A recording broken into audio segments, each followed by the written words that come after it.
사전 2000년 옥스퍼드. 페리는 옥스퍼드에 다닐 때 펍과 레스토랑에 갈 일이 많지는 않았다. 학생 주머니 사정으로도 갈 수 있는 곳이 많았지만 페리는 부모님과 함께 펍에 처음 가본 이후로 그곳에 한 번도 발을 들여놓지 않았다. 그녀가 가입할 수 있는 100개가 넘는 클럽과 동아리가 있었지만 페미니스트 팀을 포함하여 그 모든 것과 거리를 두었다. 그녀는 책을 읽고 공부하고 쉬림과 놀고 조깅하는 것 외에는 시간을 허투루 쓰고 싶지 않았다. 거기에는 남자도 포함되었다. 사랑은 감정과 신체 부위 그리고 호르몬이 복잡하게 얽혀 만들어내는 결과물이었다. 이별은 그것보다 더 복잡했다.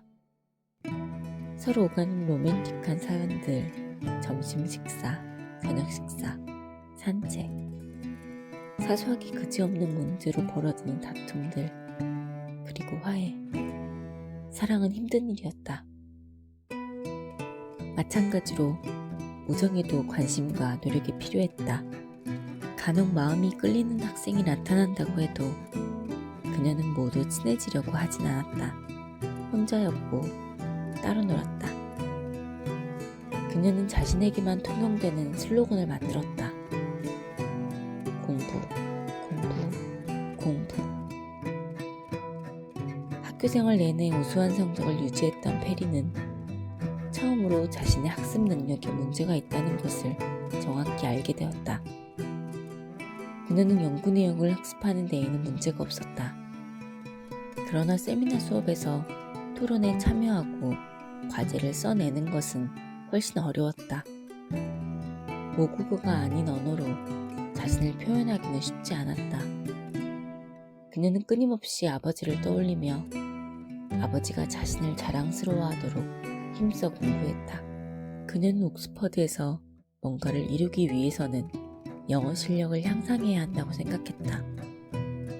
묘목이 나무가 되기 위해서는 빗방울이 필요하듯 그녀의 뇌는 자신을 표현하기 위한 어휘가 필요했다. 그녀는 포스트잇 한 뭉치를 집어들었다. 자신이 접하는 기회가 되면 바로 써먹을 수 있는 단어들을 쓰기 시작했다. 모든 외국인과 마찬가지로 그녀도 새로운 단어에 관심이 많았다. 한 번은 그녀가 수업 중에 숙제를 큰 소리로 읽었는데 교수는 그녀의 발표 방식을 무시했다. 페리의 사기는 곤두박질 쳤다. 그녀에게 번뜩이고 미묘하게 다가왔던 문장들이 교수에게는 공허한 말에 지나지 않았다. 그래도 그녀는 의욕을 유지하려고 노력했다. 계속해서 단어를 모으고 사전을 만드는 작업을 지속했다. 새로운 단어들은 어린 시절 가족과 함께 해변에 갈 때마다 모았던 조개 껍데기와 핑크빛 산호초를 떠올리게 했다. 셀 수 없는 밀물과 썰물에서 남겨진 아름다운 것들이었다. 더군다나 단어들은 조개 껍데기와 달리 숨쉬고 살아있었다. 페리는 방향 감각이 부족해서인지 초창기에는 여러 번 길을 잃었다. 좁고 오래된 길은 미로와 같았고 그녀는 그 길들을 빙빙 돌았다. 이렇게 길을 잃고 돌아다니다가 페리는 한 서점을 발견했다. 서점 이름이 흥미로웠다. 두 종류의 마음. 가게 앞에 울퉁불퉁한 나무 바닥은 손님들이 지나갈 때마다 삐걱거렸다. 책장은 벽에 천장까지 올라가 있었다. 구석에 있는 벽난로 안에는 오래된 옥스퍼드 그림이 놓여 있었다. 나무 계단으로 연결된 위층의 두 개의 작은 방은 철학, 심리학, 종교철학, 그리고 과학사에 관한 엄선된 책들로 가득했다. 벽에는 액자가 걸려있고 바닥에는 고객이 앉을 수 있는 파스텔 색상의 쿠션이 있었으며 온종일 무료로 커피를 제공하는 커피 머신이 있는 이곳은 순식간에 페리가 가장 좋아하는 곳 중 하나가 되었다. 아내는 스코틀랜드인, 남편은 파키스탄인인 부부가 그 서점을 운영하고 있었다. 서점 주인 부부는 페리가 서점 이름을 어디서 따왔는지 알고 있다는 사실에 놀랐다. 그것은 네블라나의 시 제목이었다. 페리는 시의 몇 줄을 암송했다. 마음에는 두 가지 종류가 있지. 첫째는 배우는 마음. 아이가 학교에서 어떻게 배우든 그렇게 배우는 것. 다른 마음의 근원은 영혼에 있지. 당신은 샘물을 당신의 마음에서 찾기를. 대단하네요. 주인이 말했다. 원하면 언제든지 여기서 책을 읽어요. 당신의 마음을 살찌우기 위해 두 종류의 마음 전부. 남편이 말했다. 페리도 그렇게 했다. 그 서점을 부지런히 다니는 것은 곧 그녀의 습관처럼 되어버렸다. 그녀는 커피를 마시고 팁 상자에 50펜스를 넣었고 쿠션 중 하나에 앉아서 허리가 아프고 다리가 저릴 때까지 읽고 또 읽었다. 옥스퍼드는 책을 사랑하는 사람들에게는 천국 같은 곳이었다. 그녀는 다른 여러 도서관도 찾아다녔다. 외진 구석에 자리를 잡고 앉아 읽을 수 있는 것보다 훨씬 더 많은 책을 앞에 쌓아둔 채 몰래 크래커 한 통을 따서 옆에 두고 책에 묻혀 지내곤 했다. 1379년에 건축된 거대한 홀에서 하는 식사는 그녀에겐 가장 인상 깊은 일 중 하나였다. 식탁은 학교 문양이 새겨진 은색 식기 세트로 장식되어 있었고 흰색 재킷을 차려입은 직원들이 음식을 서비스했다. 학교 가운을 입은 학생들과 유화로 그린 전 총장들의 초상화로 둘러싸인 고풍스러운 참나무 탁자에 앉아있자면 페리는 마치 자신이 다른 세계에 온 것 같다고 느꼈다. 학교 대부분은 수세기 동안 변하지 않은 채 남아있었다. 페리는 이런 역사를 손으로 만지며 연속성을 느끼는 게 너무 좋았다. 그녀는 종종 책꽂이에 꽂혀있는 책 냄새를 맡기 위해 오래된 도서관을 찾곤 했다. 원하는 책을 보기 위해서 지하실로 내려가 금속 레버로 선반을 옮겼다. 거기에 있는 수천 권의 책들은 하나하나가 성전과 같았다. 그 책들 속에서 페리는 행복감과 편안함 그리고 완벽함을 느끼곤 했다.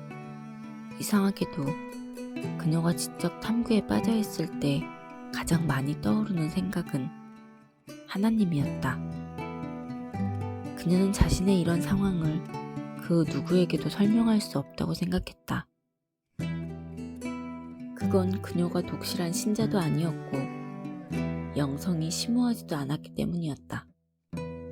그녀는 단지 호기심이 많고 하나님은 그녀가 알기도 하고 모르기도 한 가장 흥미로운 수수께끼 같은 것이었다. 때때로 자신이 뭔가를 믿고 있는 것인지 아니면 그렇지 않은 것인지 의심이 들었다.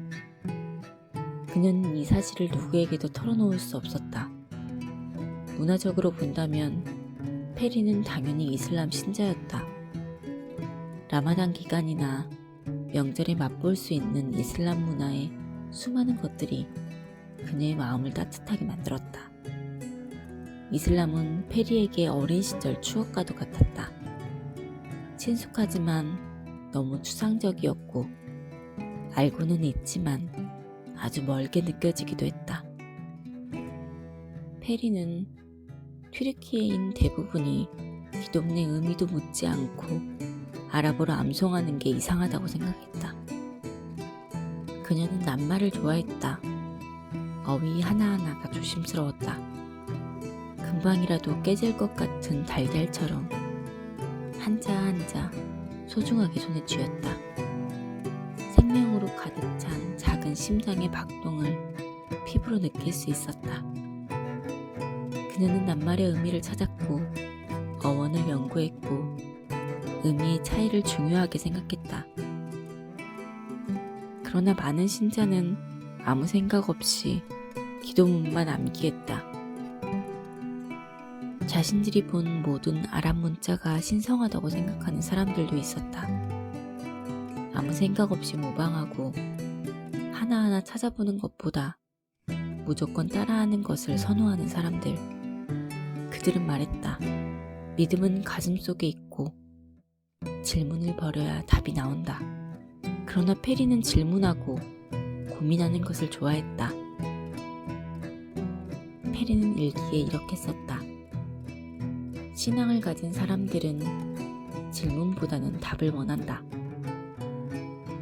혼란을 정리해줄 명확한 답을. 어떻게 보면 무신론자들도 마찬가지다. 이상하게도 하나님에 대한 우리의 지식은 매우 제한적인데도 일어나서 나는 모릅니다 라고 말할 수 있는 사람은 극소수다. 우리 주변에는 늘 많이 아는 사람들로 넘쳐난다. 나는 아직 확실치 않아. 아직 결정하지 못했어. 아직 답을 찾고 있어. 라고 말하는 사람을 만나지 못했다. 이런 말을 하는 건 어쩌면 나 혼자일지도 모르겠다.